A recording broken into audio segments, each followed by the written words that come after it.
हरे कृष्ण। नमस्कार। मैंने कहा था कि मैं जल्दी ही YouTube पे मिलूँगा और कुछ प्रयास थे, कुछ किसी चीज़ का इंतज़ार था, किसी कार्य के होने का, इसके लिए थोड़ा-सा विलम्ब हुआ। लेकिन उस कार्य का रिज़ल्ट हमारे हाथ में आने वाला है, जिससे मैं आपका परिचय भी कराऊँगा और बहुत अच्छा लगेगा आप सबको। और यूँ तो बहुत सारे भक्तिमय कार्यक्रम में बहुत सारा भक्त लोग परोस रहे हैं आप सबको, ताकि भक्ति मार्ग में आगे आया जाए, उससे लिंक बनाया जाए, जुड़ा जाए। तो लेकिन मेरा प्रयास रहेगा कि जो वर्तमान परिस्थिति में सबको महसूस हो रहा है या होता रहा है कि हम अपने वर्तमान जीवन को भक्ति से कैसे जोड़ें और भक्ति को अपने जीवन में कैसे उतारें। अर्थात बहुत सरल शब्दों में अगर मैं बोलूं तो इस बात को ऐसे भी कह सकते हैं कि सब यही सोचते हैं कि भजन करने से क्या हमारी सांसारिक ज़रूरतें पूरी हो सकेंगी, क्या हम सब कुछ छोड़कर भजन में चले जाएं, क्या सब कुछ छोड़कर हम संन्यास ग्रहण कर लें, घर गृहस्थी परिवार कुछ ये जब जितना भी कुछ है क्या इसको हम त्याग दें।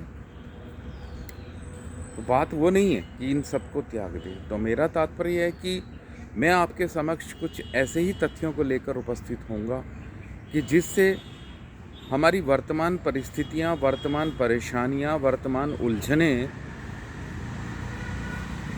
होते हुए भी कैसे भजन किया जाए और भजन हमारी उन उलझनों से निकालने में किस तरह साधक है, किस तरह से एक हमारे लिए ज़रिया है। आध्यात्मिक जीवन और भौतिक जीवन अलग अलग तो हैं, लेकिन इनको जोड़ा कैसे जाए। हमारे आचार्यगण कहते हैं कि इच्छाओं को भगवान के साथ युक्त करने से भजन में उन्नति होती है।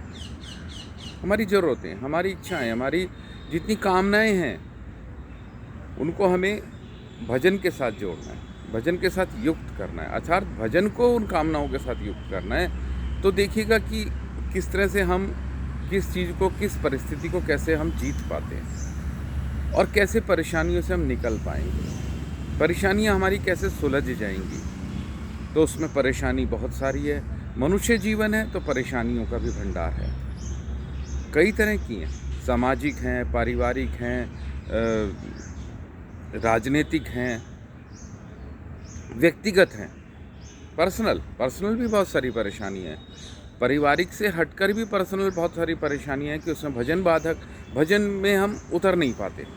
व्यक्तिगत, पारिवारिक, परिवार हमें उसमें भजन में प्रवेश करने से रोकता है या बाधा डालता है या बाधक है। सामाजिक, समाज हमें रोकता है, समाज हमारे लिए बाधा बनता है।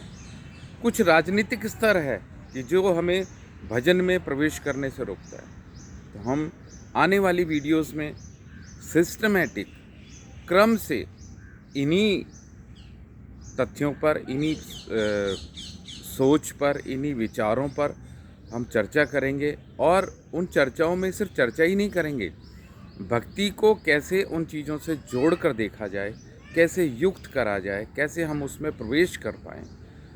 तो बात है कि हम उस दायरे में प्रवेश करने की बात नहीं कर रहे कि हम राजनीतिक प्रवेश में चले जाएं, सामाजिक उसमें और उलझ जाएं, परिवार में और उलझ जाएं। बात वो नहीं है। बात ये है कि भगवान ने जो दिशा निर्देश दिए हैं अपने शास्त्रों में, उनको हम अपने जीवन के साथ कैसे युक्त करें, कैसे युक्त करें और उन परेशानियों से कैसे बाहर आएँ। तो तात्पर्य इतना ही है कि हम इस चीज़ को आगे आने वाली वीडियोस में सोचेंगे, जानेंगे और समझेंगे। मेरा प्रयास रहेगा मैं आप उन तथ्यों को आपके सामने रखूं, बिल्कुल स्वतंत्र रूप से, बिना किसी दबाव के, बिना किसी झिझक के मैं आपके सामने रखूंगा। और मैं उम्मीद करता हूं कि आपको उनमें से कुछ न कुछ एक मार्ग मिलेगा शुद्ध भक्ति में प्रवेश करने का। श्री राधे, हरे कृष्णा।